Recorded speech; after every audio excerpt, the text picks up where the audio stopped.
오늘 본문 15절에 이 세상이나 세상에 있는 것들을 사랑하지 말라. 누구든지 세상을 사랑하면 아버지의 사랑이 그 안에 있지 아니하니 했습니다. 우리의 믿음 생활에 올바른 사랑도 있고 잘못된 사랑도 있습니다. 우리의 믿음 생활에 잘못된 사랑이란 하나님이 미워하시는 것을 사랑하는 것입니다. 사도 요한은 오늘 본문에서 우리에게 이 세상이나 세상에 있는 것들을 사랑하지 말라 했습니다. 세상에 있는 것들을 사랑하지 말라는 것이 무엇일까요? 아이스크림이나 커피 같은 기호식품에 빠지지 말라는 것일까요? 아니면 무슨 스포츠나 취미 활동 같은 것을 절제하라는 말입니까? 만약 그런 것이 세상 사랑하는 것이라면 우리는 집이나 속세를 떠나 수도원이나 기도원으로 들어가야 할 것입니다. 중세에는 그렇게 생각한 사람들이 있었던 것 같습니다. 그래서 우리가 하나님의 말씀을 해석할 때 하나님이 의도하신 뜻에 어긋나지 않게 해석하는 것이 대단히 중요합니다. 그러니까 이 세상이나 세상에 있는 것들을 사랑하지 말라는 말씀은 이 세상과 단절해서 살아야 된다는 말이 아니라는 것입니다. 성도는 하나님을 사랑하는 자여 그의 뜻대로 부르심을 입은 자들입니다.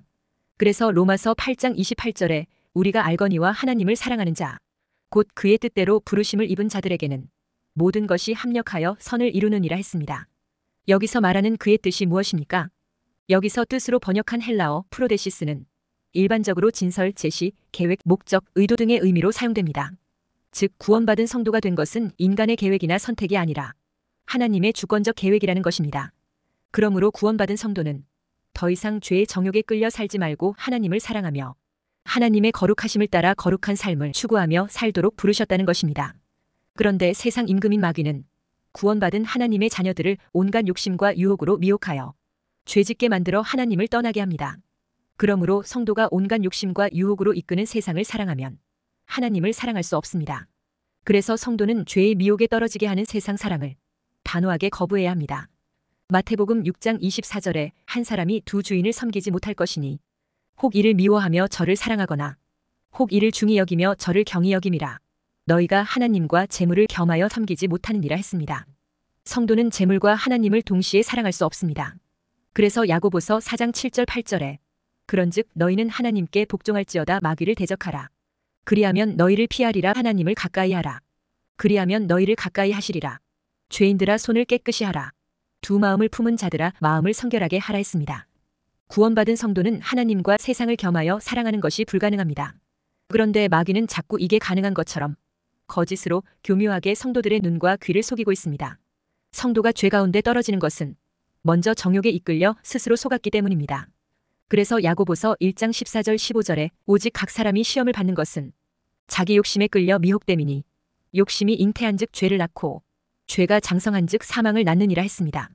구원받은 성도가 세상에 살고 있는 한 여전히 육체를 통해 오는 죄성의 미혹에 노출되어 있습니다. 그래서 성도는 천국 가는 그날까지 자기 안에 일어나는 육체의 죄성과 싸워야 하는 것입니다. 육체의 죄성이란 요한일서 2장 16절에 이는 세상에 있는 모든 것이 육신의 정욕과 안목의 정욕과 이생의 자랑이니 다 아버지께로부터 온 것이 아니요 세상으로부터 온 것이라 했습니다. 육체의 죄성인 육신의 정욕과 안목의 정욕과 이생의 자랑이 예수 믿고 구원받은 성도들에게도 미혹으로 찾아오게 되는 것입니다. 그래서 성도는 이 미혹에 안 넘어가려고 믿음의 선한 싸움을 하는 것입니다. 그래서 죄의 지배에 대해 죽었다고 선언했던 사도 바울도 죄에 대하여 싸운다고 고백했던 것입니다. 로마서 7장 18절 19절에 내 속 곧 내 육신에 선한 것이 거하지 아니하는 줄을 아노니 원함은 내게 있으나 선을 행하는 것은 없노라. 내가 원하는 바 선은 하지 아니하고 도리어 원치 아니하는 바 악은 행하는도다 했습니다. 그러니까 이 육체의 죄성으로부터 자유로운 사람은 아무도 없습니다. 그래서 성도는 오직 예수님의 은혜와 성령의 충만함으로 육체의 정욕을 죽여야 합니다. 골로새서 3장 5절에서 8절에 그러므로 땅에 있는 지체를 죽이라. 곧 음란과 부정과 사욕과 악한 정욕과 탐심이니 탐심은 우상 숭배니라. 이것들로 말미암아 하나님의 진노가 임하느니라.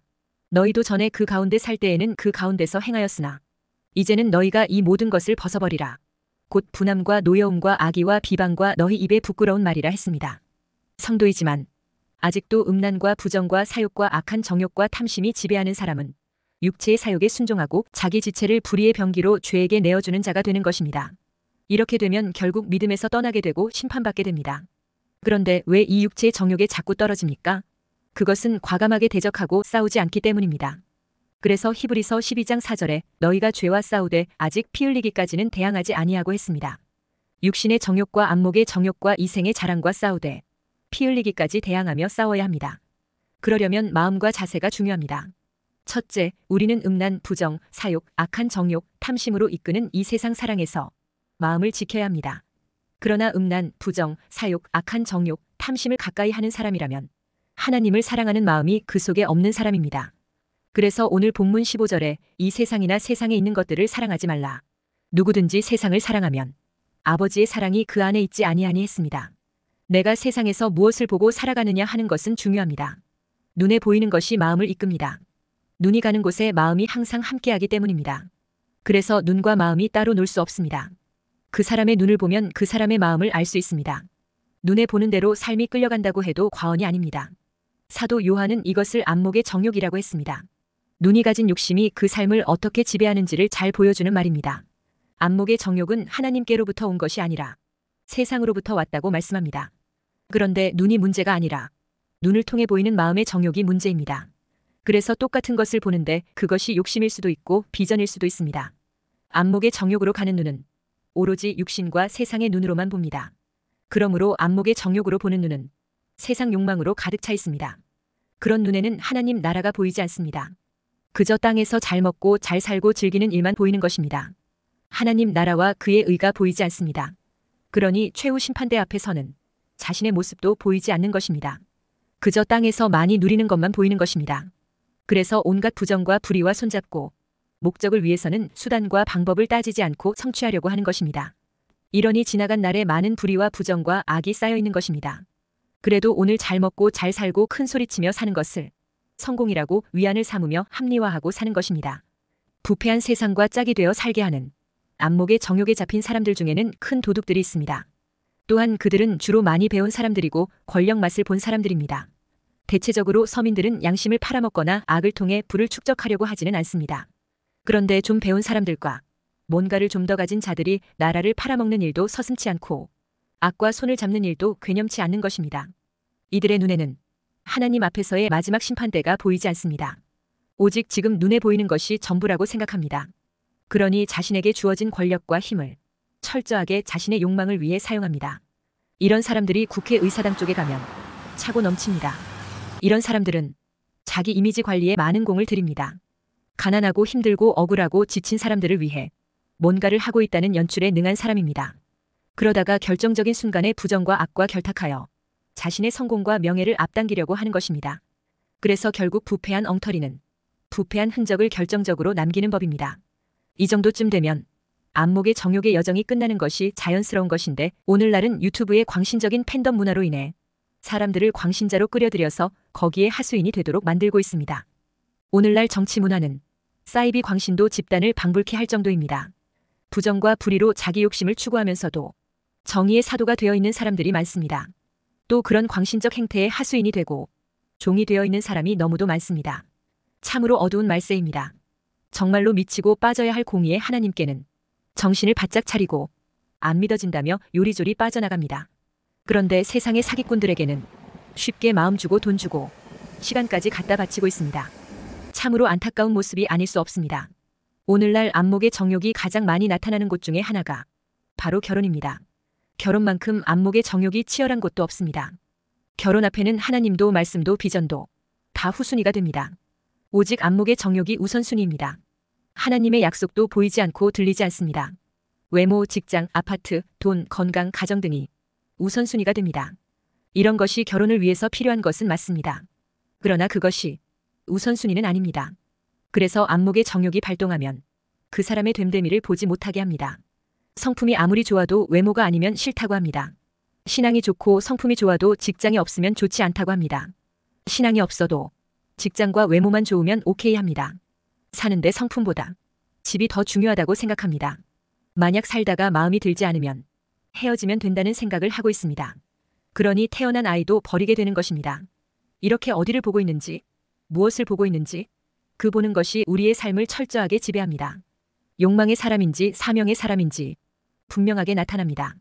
같은 것을 보고 있다고 하더라도 전혀 다른 결과를 낳게 되는 것입니다. 결국 최후 인생 결산의 날, 하나님 앞에서 그 모든 것을 따져 계산하게 될 것입니다. 둘째, 우리는 세상에서 주는 정욕의 유혹들을 믿음으로 이겨내야 합니다. 본문 16절에 이는 세상에 있는 모든 것이 육신의 정욕과 안목의 정욕과 이생의 자랑이니 다 아버지께로부터 온 것이 아니요 세상으로부터 온 것이라 했습니다. 육신의 정욕이란 죄악으로 물든 인간의 모든 욕심, 욕구를 의미합니다. 좁은 의미로 육의 욕망, 곧 식탐이나 성욕 등과 같은 인간의 원초적인 욕망을 가리킵니다. 고린도전서 6장 13절에 음식은 배를 위하여 있고 배는 음식을 위하여 있으나 하나님은 이것저것을 다 패하시리라. 몸은 음란을 위하여 있지 않고 오직 주를 위하여 있으며 주는 몸을 위하여 계시느니라 했습니다. 빌립보서 3장 19절에 그들의 마침은 멸망이요 그들의 신은 배요 그 영광은 그들의 부끄러움에 있고 땅의 일을 생각하는 자라 했습니다. 여기서 배는 식욕, 식탐을 말하며 성적인 욕구 같은 육체적 본능에 충실한 쾌락주의를 가리킵니다. 성도들도 문화를 통한 성적 유혹을 받고 있습니다. 성적 유혹은 중독성이 강하므로 일단 피해야 합니다. 피하지 않고 머뭇거리면 당하게 됩니다. 고린도전서 6장 18절 19절에 음행을 피하라.